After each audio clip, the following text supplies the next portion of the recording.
just start. Let's just start. Let's just jump right into it. Good. God, I'm so extra.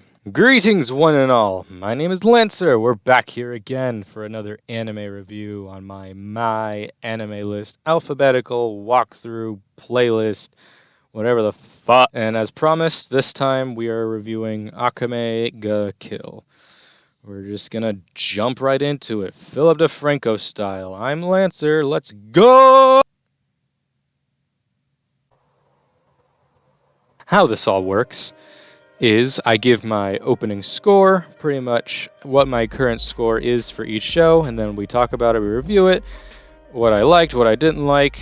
For a lot of these earlier entries, it's what I didn't like, so, well, at least for this one, it's not going to be as negative as Snow Eye with the Red Hair, I can promise that. And then, of course, by the end, I give my score if it's changed at all or if it stayed the same, and if I'd recommend it or not. So, let's go. Let's have fun. Akame ga Kill. Some background for me. This was one of the shows that I watched early on back in the day. One of my first ventures into just branching out to different anime. What Akame ga Kill is, it's pretty much a dark fantasy action show. Set place in kind of like a medieval kind of time, I think. It's like, I don't know, it's like a medieval steampunk kind of futuristic type place. There is guns though. It's just some weird place. Also, spoiler alert for these shows, because on this series, I will be spoiling parts of the show because that's the only way I know how to really talk about shows. I can't really keep it to myself. But well, to be fair, the show is pretty old. It came out in what, 2016? No, it came out in 2014. Jeez. Pretty much how the show starts is you're immediately introduced into who your MC is and kind of get a little taste for what the world's like. You meet young boy, pretty boy, wants to rule the world, but save it at the same time. Tatsumi. He saves these couple of villagers from this giant monster and exclaims that he's heading to the capital to make a name for himself.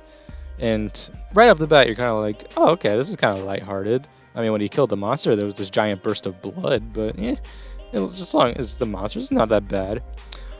Very quickly, though, the show takes a very quick turn for the worse, and really shows why it's called a dark fantasy, and why you probably shouldn't watch this show with your family. Because Tatsumi's two traveling partners were tortured and mutilated and then died in Tatsumi's arms by people who he trusted and stayed with. But he immediately gets revenge by slashing a young girl's back out. So yeah, Akame ga Kill! Sounds like fun! I'm gonna drop this real quick, because this is getting annoying even for me. So Tatsumi then gets picked up by this group called Night Raid, who with them is all these different kind of fighters. You got the Beast Girl, Leone, you got the Sniper Girl, Tsundere Mine, love her, the Scissor Girl, Shell, not Shield, though. The string guy, Lubbock, the armored guy, Bulat, and the leader, Najinda. But then also, who the show is named after, Akame, the sword girl, the silent type, but also very sweet and loves food, just like Goku.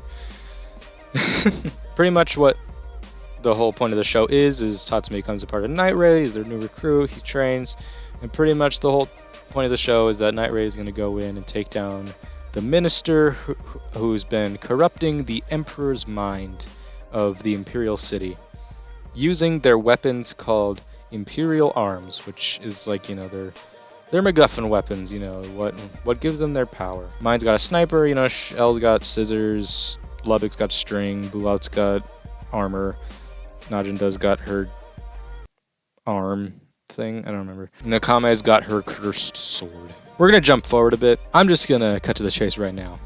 Folks die in this show. Here's the thing with Akame ga Kill. It's a strange show, because it's not really that impressive. I rewatched it recently in anticipation for doing this series, but when I was rewatching it, I was just like, this isn't as, spectacular as I remember it being.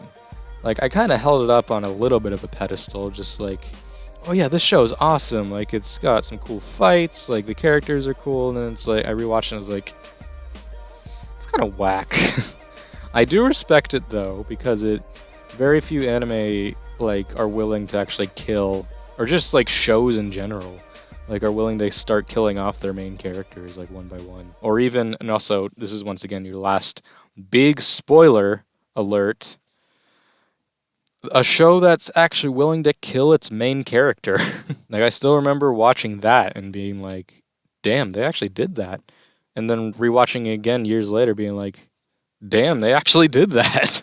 I know that's like a lot of people's big critique of this show is that like why kill off the main character or whatever. But to be fair, in my opinion, I didn't give much of a damn about Tatsumi. I mean, he's just typical shonen boy, like just fights for good, kills evil for the sake of it, and I was just like, he wasn't anything spectacular. Bruh. I mean, his armor is cool. His Incursio armor, like I like that a lot. I'm kind of jumping all over the place, but you know, bear with me. That's what I do.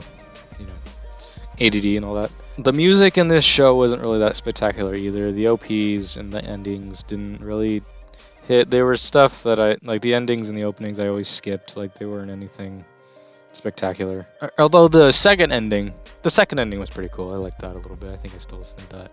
The show does pretty well in establishing its tone pretty well, in that like slowly each character like starts getting killed off. Like Shell dies, and then Bulat dies, and then two other new characters come in, Chelsea and Sue, and then they die, and then Lubbock dies, and then Mine dies, Leone, and then Tatsumi, and it's like, yeah, if Akame Kill has done nothing for me, at the very least it's done like I'll remember that, like them dying one by one, like, cause I do like that idea, where it's just you have your solid team, and slowly over time they start just slowly dying. Which also, big tangent here.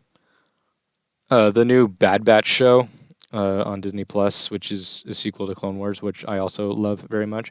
I hope they start doing that with that. My initial score for Akame Kill was a 7 out of 10, which is a good. Honestly, on a lot of the stuff that I've added on here, 7 has been my average. Like I find myself doing.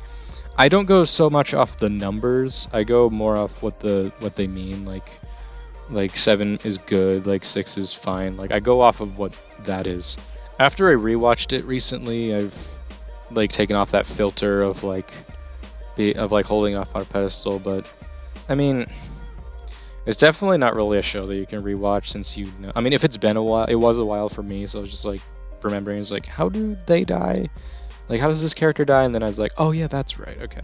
I would say it's like your typical shonen, but it does do some different things. Like I said, like killing off their characters. Their weapons are unique, at least. Not a lot of them actually fit like certain tropes, which I liked. Like in terms of like a squad, like, you know, you have the big buff. I mean, you do have all those kind of tropey characters, but like they do them in a way which you kind of forget about it, though. Out of all of them, though, Mine was my favorite. Like the character, Mine. Just because I'm a massive simp for Tsundere, so... Rin, I can't wait till we get to you. Like, it does have some good fights, I'd say. Yeah, my favorite fight, honestly, was Akame versus Esdeath. Oh yeah, Esdeath, oh my god. Esdeath, though. Probably one of my favorite villains, too. Her ice powers are awesome. She has one of my favorite, like, ultimate moves. Or as in this show, they call them trump cards.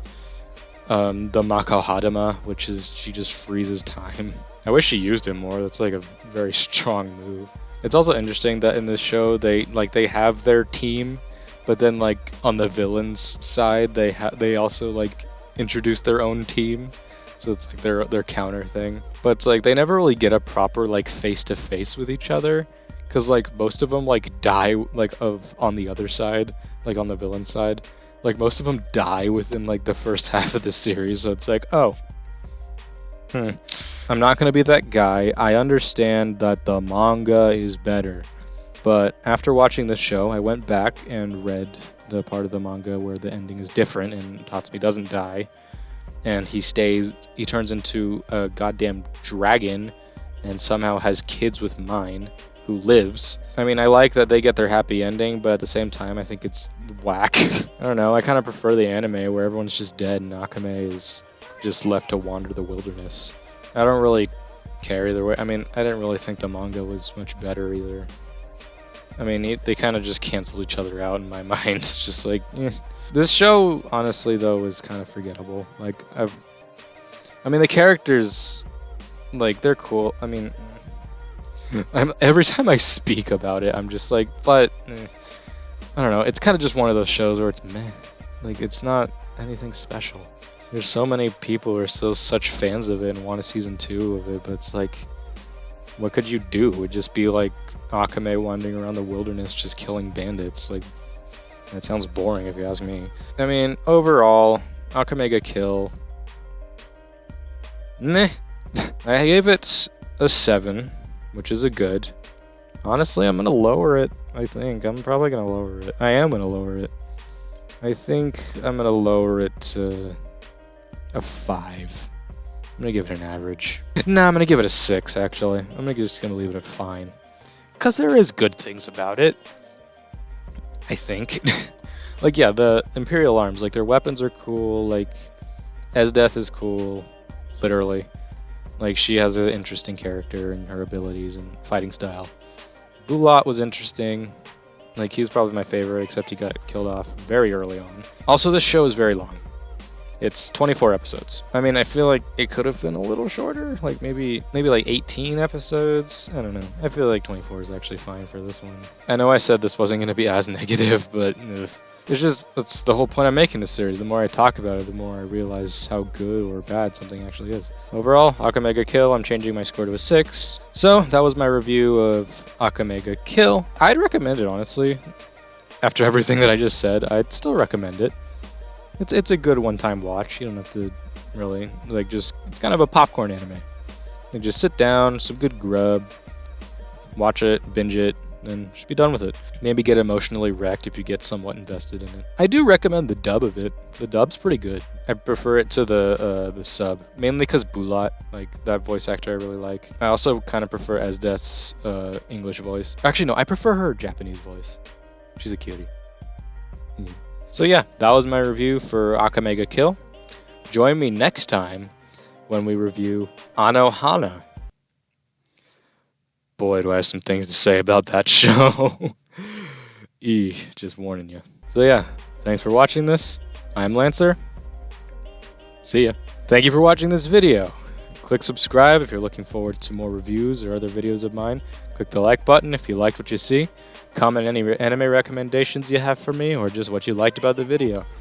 Until next time, I'm Lancer. Let's have fun.